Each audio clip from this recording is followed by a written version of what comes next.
महाराष्ट्राचे उपमुख्यमंत्री अजित पवार यांच्या अपघाताचा संशय हा अधिकच वाढत चालला आहे.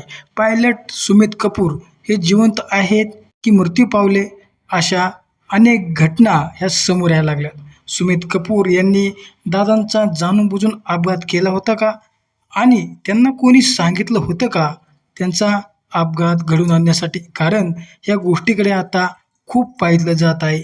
पायलट सुमित कपूर हे मृत्यू पावले नसून ते आता दुसऱ्या देशामध्ये आहेत, असा दावा करण्यात येत आहे.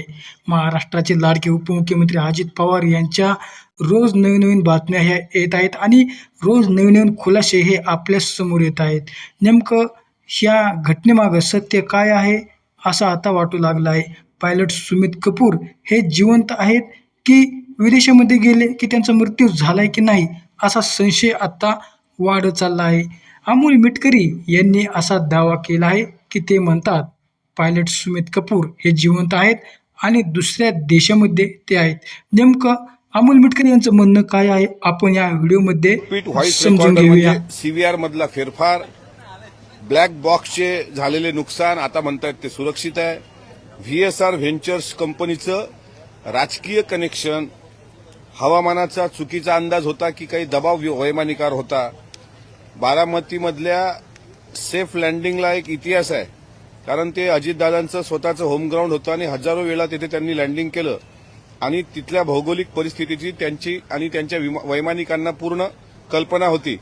मग शेवटच्या क्षणी प्रवासाचे साधन बदलणे असेल, ऑपरेटर कंपनीची संशयास्पद भूमिका असेल आणि याला तांत्रिक पुराव्यांशी काही छेडछाड झालेली आहे का, काही घातपात झालेला आहे का, किंवा अशा प्रकारचं कोणी विमानात ठेवला गेला होता का, पोलीस तपासाऐवजी सीबीआयकडे धाव घेण्यामागची नेमकी कारणं काय, एटीसी सोबतचा तुटलेला कॉन्टॅक्ट, इंजिनमधले झालेले स्फोट, व्हीआयपी प्रोटोकॉलचं उल्लंघन, डिजिटल फुटप्रिंट आणि सीसीटीव्ही, गुप्तचर यंत्रणांचे अपयश, फॉरेन्सिक रिपोर्ट जे आहेत, high speed impact, international crash याची संदिग्धता, रडारवरून विमान गायब होणे आणि बॅगेतील महत्वाचे दस्तऐवज, हे असे अनेक प्रश्न आहेत की ज्यात अजूनही ते कोडं उलगडलेलं नाही. म्हणून महाराष्ट्र या विमान दुर्घटनेवर घातपाताचा संशय व्यक्त करतोय आणि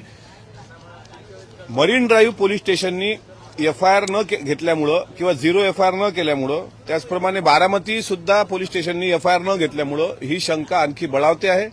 आणि म्हणून एका महिन्यात अजितदादांसारख्या इतक्या मोठ्या नेत्याच्या विमानाच्या दुर्दैवी अपघातानंतर महाराष्ट्राच्या हाती काय आलं तर शंकेचं काहूर.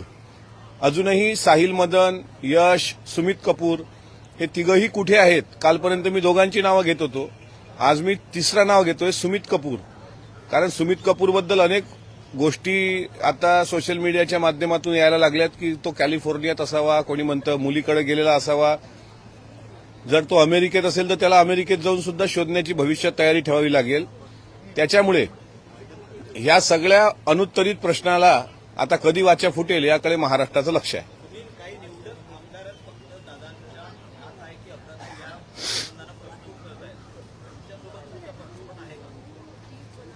नाही, पक्षाची सुरुवातपासून भूमिका आहे की अजितदादांच्या मृत्यूची सखोल चौकशी झाली पाहिजे. काल स्वतः काही दिवसांपूर्वी आमच्या पक्षाच्या नेत्या, राष्ट्रीय अध्यक्षा आणि उपमुख्यमंत्री सुनेत्रा वहिनी ह्या मुख्यमंत्र्यांना भेटल्या. त्यांनी सुद्धा सीबीआय चौकशीची मागणी केली. आता त्यांनी मागणी केली, त्यांच्यासोबत शिष्टमंडळ पण होतं. मग याचा अर्थ सर्व पक्षांनीच मागणी केली. स्वतः जय पवार यांनी सुद्धा ब्लॅक बॉक्स संदर्भात ट्विट केलं होतं. त्यामुळे सर्व पक्षाची मागणी ही आहेच. फक्त पत्रकारांसोबत मी जरा मोकळा संवाद साधतो, इतर आमदार मोकळा संवाद साधत नसतील असं मला वाटतं. विलिनीकरणासंदर्भात एक चर्चा समोर येते आहे. एका बड्या नेत्यांनी सांगितलं की हिवाळी अधिवेशनादरम्यान अजित पवारांनी त्यांना चिठ्ठी पाठवली आणि भेटायला आहे असं सांगण्यात आलं आणि तेव्हापासून या विलिनीकरणाच्या चर्चांना सुरुवात झाली. खरंच विलिनीकरण होणार होतं का? कारण आता राष्ट्रवादीकडून शरदचंद्र पवार पक्षाकडून प्रतिक्रिया येते की आम्हाला त्यांच्याकडून ऑफर आली होती की या आपण एकत्रित येऊया. असा विलिनीकरणाच्या चर्चेच्या कुठल्याही म्हणजे चर्चेमध्ये, मीटिंगमध्ये मी सहभागी नव्हतो. मी काय पार्लमेंटरी बोर्डचा सदस्य नाही आहे.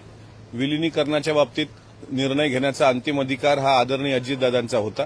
आणि अजितदादांनी जो निर्णय घेतला असता त्या निर्णयाला आम्ही सर्वांनी एकमतानं होकार दिला असता. त्यामुळे मी त्या पूर्ण घडामोडीमध्ये नव्हतो. त्यामुळे कुठल्या बड्या नेत्यांनी कशी चिठ्ठी दिली याबद्दल मला माहिती नाही.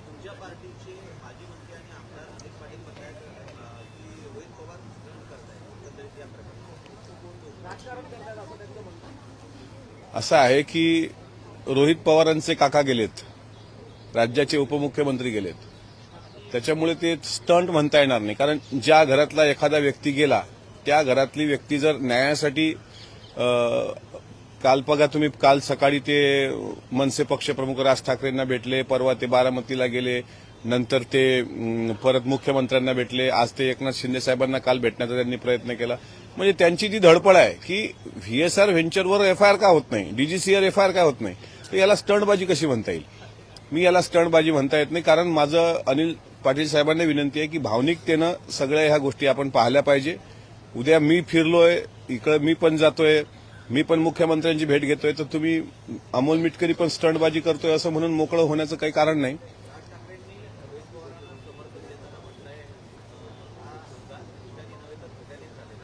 बरोबर आहे. पहिल्या दिवशी आम्ही पण म्हटलं होतं की तिथं धुकं होतं की धोका होता.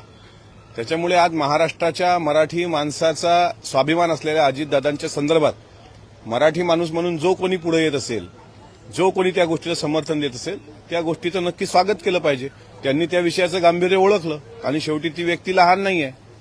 त्यांनी त्या विषयाचं गांभीर्य ओळखलं आणि त्यांनी जर पोलिसांवर ताशेरे ओढले असतील तर ही गोष्ट फार संवेदनशील आहे आणि ती महत्वाची पण आहे.